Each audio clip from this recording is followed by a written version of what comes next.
अमाल बाब 4। जब वो लोगों से ये कह रहे थे तो काहिन और हैकल का सरदार और सदूकी उन पर चढ़ आए। वो सख्त रंजीदा हुए क्योंकि ये लोगों को तालीम देते और यीशु की नज़ीर देकर मुर्दों के जी उठने की मुनादी करते थे, और उन्होंने उनको पकड़कर दूसरे दिन तक हवालात में रखा क्योंकि शाम हो गई थी। मगर कलाम के सुनने वालों में से बहुतेरे ईमान लाए, यहाँ तक कि मर्दों की तादाद 5,000 के करीब हो गई। दूसरे दिन यूं हुआ कि उनके सरदार और बुजुर्ग और फ़की और सरदार काहिन हन्ना और कायफा और यूहन्ना और इस्कंदर और जितने सरदार काहिन के घराने के थे यरूशलेम में जमा हुए, और उनको बीच में खड़ा करके पूछने लगे कि तुमने ये काम किस कुदरत और किस नाम से किया। उस वक्त पतरस ने रूहुल कुदस से मामूर होकर उनसे कहा, ऐ उम्मत के सरदारों और बुजुर्गों, अगर आज हमसे उस एहसान की बाबत बासपुर्स की जाती है जो एक नातवा आदमी पर हुआ कि वो क्यों कर अच्छा हो गया, तो तुम सब और इसराइल की सारी उम्मत को मालूम हो कि यीशु मसीह नासरी, जिसको तुमने मसलूब किया और खुदा ने मुर्दों में से जलाया, उसी के नाम से ये शख्स तुम्हारे सामने तंदुरुस्त खड़ा है। ये वही पत्थर है जिसे तुम मेमारों ने हकीर जाना, और वो कोने के सिरे का पत्थर हो गया, और किसी दूसरे के वसीला से निजात नहीं, क्योंकि आसमान के तले आदमियों को कोई दूसरा नाम नहीं बख्शा गया जिसके वसीला से हम निजात पा सकें। जब उन्होंने पतरस और यूहन्ना की दलेरी देखी और मालूम किया कि ये अनपढ़ और नावाकिफ आदमी हैं, तो ताज्जुब किया। फिर उन्हें पहचाना कि ये यीशु के साथ रहे हैं, और उस आदमी को जो अच्छा हुआ था उनके साथ खड़ा देखकर कुछ खिलाफ ना कह सके, मगर उन्हें सदर अदालत से बाहर जाने का हुक्म देकर आपस में मशवरा करने लगे कि हम इन आदमियों के साथ क्या करें, क्योंकि यरूशलेम के सब रहने वालों पर रोशन है कि उनसे एक सरी मौजज़ा ज़ाहिर हुआ, और हम इसका इनकार नहीं कर सकते। लेकिन इसलिए कि ये लोगों में ज़्यादा मशहूर ना हो, हम उन्हें धमकाएं कि फिर ये नाम लेकर किसी से बात ना करें। बस उन्हें बुलाकर ताकीद की कि यीशु का नाम लेकर हर किस बात ना करना और ना तालीम देना। मगर पतरस और यूहन्ना ने जवाब में उनसे कहा कि तुम ही इंसाफ करो।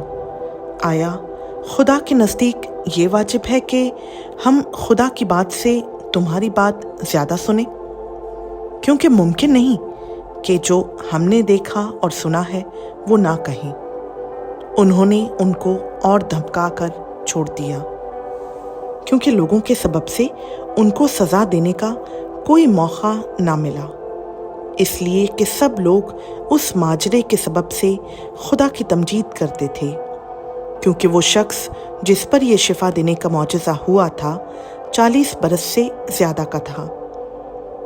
वो छूटकर अपने लोगों के पास गए और जो कुछ सरदार काहिनों और बुजुर्गों ने उनसे कहा था बयान किया।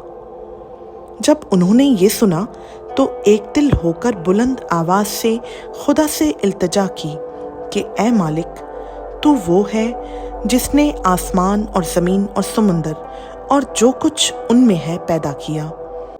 तूने रूहुल कुदस के वसीला से हमारे बाप अपने खादिम दाऊद की ज़ुबानी फरमाया कि कौमों ने क्यों धूम मचाई और उम्मतों ने क्यों बातिल ख्याल किए। खुदावंद और उसके मसीह की मुखालफत को ज़मीन के बादशाह उठ खड़े हुए और सरदार जमा हो गए, क्योंकि वाकई तेरे पाक खादिम यीशु के बरखिलाफ जिसे तूने मसा किया, हेरोदिस और पेंतुस पिलातुस गैर कौमों और इसराइलियों के साथ इसी शहर में जमा हुए, ताकि जो कुछ पहले से तेरी खुदरत और तेरी मसलहत से ठहर गया था वही अमल में लाएं। अब ऐ खुदावंद, उनकी धमकियों को देख और अपने बंदों को ये तौफीक दे کہ وہ تیرا کلام کمال دلیری کے ساتھ سنائیں، اور تو اپنا ہاتھ شفا دینے کو بڑھا، اور تیرے پاک خادم یسوع کے نام سے معجزے اور عجیب کام ظہور میں آئیں۔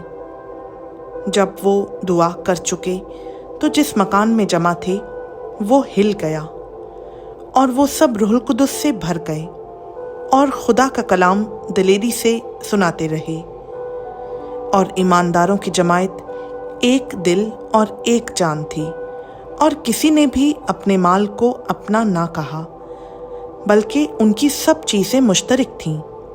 اور رسول بڑی قدرت سے خداوند یسوع کے جی اٹھنے کی گواہی دیتے رہے، اور ان سب پر بڑا فضل تھا، کیونکہ ان میں کوئی بھی محتاج نہ تھا، اس لیے کہ جو لوگ زمینوں یا گھروں کے مالک تھے ان کو بیچ کر بکی ہوئی چیزوں کی قیمت لاتے اور رسولوں کے پاؤں میں رکھ دیتے تھے، پھر ہر ایک کو اس کی ضرورت کے موافق بانٹ دیا جاتا تھا۔